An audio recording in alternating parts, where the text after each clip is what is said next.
Saudi അറേബ്യയിലെ Riyadh ജയിലിൽ കഴിയുന്ന അബ്ദുറഹ്മാന്റെ മോചനത്തിനുള്ള ശ്രമങ്ങൾ പുരോഗമിക്കുന്നുവെന്ന് ഞങ്ങളുടെ ജിദ്ദ പ്രതിനിധി റിപ്പോർട്ട് ചെയ്യുന്നു. നാട്ടിൽ നിന്ന് സ്വരൂപിച്ച 34 കോടി രൂപ ഈ ആഴ്ച തന്നെ സൗദിയിൽ എത്തിക്കാൻ കഴിയുമെന്നാണ് പ്രതീക്ഷ. ഇന്ത്യൻ എംബസി വഴിയായിരിക്കും ഈ പണം എത്തിക്കുക. ഏതാണ്ട് ഒരു മാസം കൊണ്ട് തന്നെ റഹീമിനെ മോചിപ്പിക്കാൻ കഴിയുമെന്ന പ്രതീക്ഷയിലാണ് ഇപ്പോൾ റിയാദിലുള്ള നിയമസഹായ സമിതി. ജലീൽ കണ്ണമംഗലം വിവരങ്ങളുമായി നമുക്കൊപ്പം ചേരുന്നു. ജലീൽ, പറയൂ, എന്തൊക്കെയാണ് നടപടികൾ? മാത്രമല്ല, ഈ കുടുംബം, അതായത് കൊല്ലപ്പെട്ട ആളിൻ്റെ കുടുംബം ഈ ദയാധനം വാങ്ങിക്കൊണ്ട് ഈ റഹീമിനെ മോചിപ്പിക്കാൻ തയ്യാറായി എന്ന വാർത്ത വരുന്നു. മാത്രമല്ല, അഭിഭാഷകനെ പൂർണ്ണമായും അവർ എൻട്രസ്റ്റ് ചെയ്തു എന്നും മനസ്സിലാക്കുന്നു. വിവരങ്ങൾ. SKN മോചനവും കാത്ത് അബ്ദുറഹീം സൗദിയിലെ റിയാദ് ജയിലിൽ തുടരുകയാണ്. ഒരു മാസം കൊണ്ടെങ്കിലും റഹീമിനെ പുറത്തിറക്കാൻ സാധിക്കും എന്ന ഒരു പ്രതീക്ഷയിലാണ് സൗദിയിലെ ഇന്ത്യൻ എംബസിയും നിയമസഹായ സമിതിയും. അതുമായി ബന്ധപ്പെട്ട ശ്രമങ്ങൾ പുരോഗമിക്കുകയാണ്. നടപടിക്രമങ്ങളെല്ലാം വേഗത്തിൽ തന്നെ നടക്കുന്നുണ്ട്. എന്നാൽ വധശിക്ഷക്ക് വിധിക്കപ്പെട്ട ഒരു കേസായതുകൊണ്ട് തന്നെ മാപ്പ് നൽകാനുള്ള നടപടിക്രമങ്ങൾ സ്വാഭാവികമായും കൂടുതലാണ്. ആ ഒരു കാലതാമസം മാത്രമാണ് ഇപ്പോഴുള്ളത്. വിവാദങ്ങൾക്കും ആരോപണങ്ങൾക്കും ഒന്നും പിടികൊടുക്കാതെ, ഇപ്പോൾ മറുപടി പറയാതെ റഹീമിന്റെ മോചനം എന്ന ലക്ഷ്യത്തിന് മുൻഗണന നൽകിക്കൊണ്ടാണ് നിയമസഹായ സമിതി മുന്നോട്ട് പോകുന്നത്. സമൂഹ മാധ്യമങ്ങളിൽ നടക്കുന്ന ചർച്ചകൾക്കെല്ലാം പിന്നീട് മറുപടി പറയാം എന്ന നിലപാടിലാണ് ഇതിന് പിന്നിൽ പ്രവർത്തിക്കുന്ന ആളുകളുള്ളത്.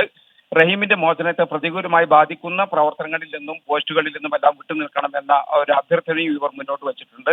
നാം നേരത്തെ അറിയിച്ച പോലെ അബ്ദുറഹീമിന് മാപ്പ് ലഭിക്കാൻ ഈ മരിച്ച കുട്ടിയുടെ കുടുംബം ആവശ്യപ്പെട്ട മോചനദ്രവ്യം 15 മില്യൺ റിയാൽ, അതായത് 34 കോടി രൂപ തയ്യാറാണ് എന്ന് അബ്ദുറഹീമിന്റെ അഭിഭാഷകൻ നേരത്തെ തന്നെ കോടതിയെ അറിയിച്ചിരുന്നു. ഇതിന് പിന്നാലെ ഈ മോചനദ്രവ്യം സ്വീകരിച്ച് അബ്ദുറഹീമിന് മാപ്പ് നൽകാൻ തങ്ങൾ തയ്യാറാണ് എന്ന് ഈ സൗദി കുടുംബവും ഏതാനും ദിവസം മുമ്പ് കോടതിയെ അറിയിച്ചിട്ടുണ്ട്, അഫിഡവിറ്റ് നൽകിയിട്ടുണ്ട്.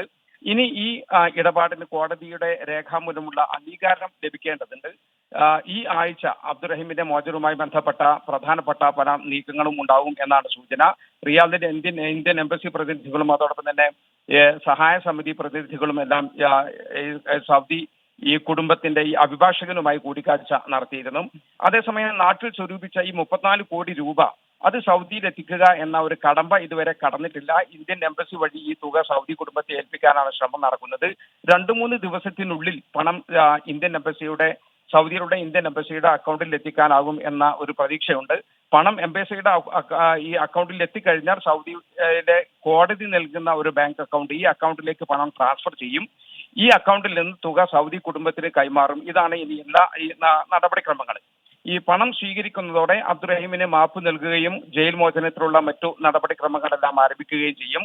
ഈ ഹജ്ജിന് മുമ്പ് തന്നെ, അതായത് മെയ് അവസാനമോ അല്ലെങ്കിൽ ജൂൺ ആദ്യത്തിലോ തന്നെ അബ്ദുറഹീമിനെ പുറത്തിറക്കാനാകും എന്നുള്ള ഒരു പ്രതീക്ഷയുണ്ട്. അതിനുള്ള ശ്രമമാണ് ഇപ്പോൾ നടന്നുകൊണ്ടിരിക്കുന്നത്. അതേസമയം ഈ അബ്ദുറഹീമിന്റെ മോചനവുമായി ബന്ധപ്പെട്ടും മോചനദ്രവ്യവുമായി ബന്ധപ്പെട്ടും നാട്ടിൽ ഫണ്ട് ശേഖരണവുമായി ബന്ധപ്പെട്ടും പല രീതിയിലുള്ള പ്രചാരണങ്ങൾ നാട്ടിൽ നടക്കുന്നുണ്ട്, സോഷ്യൽ മീഡിയയിൽ നടക്കുന്നുണ്ട്. ഇതിൽ പലതും വസ്തുതകളുമായി ബന്ധമില്ലാത്തവ ആണെന്ന് ഈ റിയാദിലെ നിയമസഹായ സമിതി പറയുന്നുണ്ട്. എന്നാൽ ഇപ്പോൾ റഹീമിന്റെ മോചനവുമായി ബന്ധപ്പെട്ട പ്രവർത്തനങ്ങളിലാണെന്നും അബ്ദുറഹീം പുറത്തിറങ്ങിയ ശേഷം എല്ലാവർക്കും മറുപടി നൽകും എന്നുമാണ് സമിതിക്ക് നേതൃത്വം നൽകുന്ന ആളുകളൊക്കെ പറയുന്നത്. വിവാദങ്ങൾക്കും തെറ്റിദ്ധാരണ പ്രചരിപ്പിക്കുന്നവർക്കും മറുപടി പറയുന്നത് ഇപ്പോൾ മോചനത്തെ ബാധിക്കും എന്നുള്ള ആശങ്കയും അവർക്കുണ്ട്. പ്രത്യേകിച്ച് അബ്ദുറഹീം നിരപരാധിയാണെന്ന് പറഞ്ഞ് സൗദിയിലെ ഈ കോടതിയെ തന്നെ പ്രതിക്കൂട്ടിലാക്കുന്ന രീതിയിൽ പ്രചാരണം നടത്തുന്നുണ്ട്. ഏതൊക്കെ ശ്രദ്ധയിൽപ്പെട്ടിട്ടുണ്ട്. ഇതെല്ലാം റഹീമിന്റെ മോചനത്തെ പ്രതികൂലമായി ബാധിക്കുമെന്നുള്ള ആശങ്ക ഈ നിയമസഹായ സമിതിക്ക് ഉണ്ട്. SKN. ജലീൽ കണ്ണമംഗലമാണ് സൗദി അറേബ്യയിലെ ജിദ്ദയിൽ നിന്ന് നമുക്കൊപ്പം ചേർന്നത്. എന്തായാലും അബ്ദുറഹീമിൻ്റെ മോചനം സാധ്യമാകുന്ന രീതിയിൽ കാര്യങ്ങൾ വളരെ വേഗത്തിൽ പുരോഗമിക്കുന്നുവെന്ന് നമുക്ക് മനസ്സിലാകുന്നു. സന്തോഷം.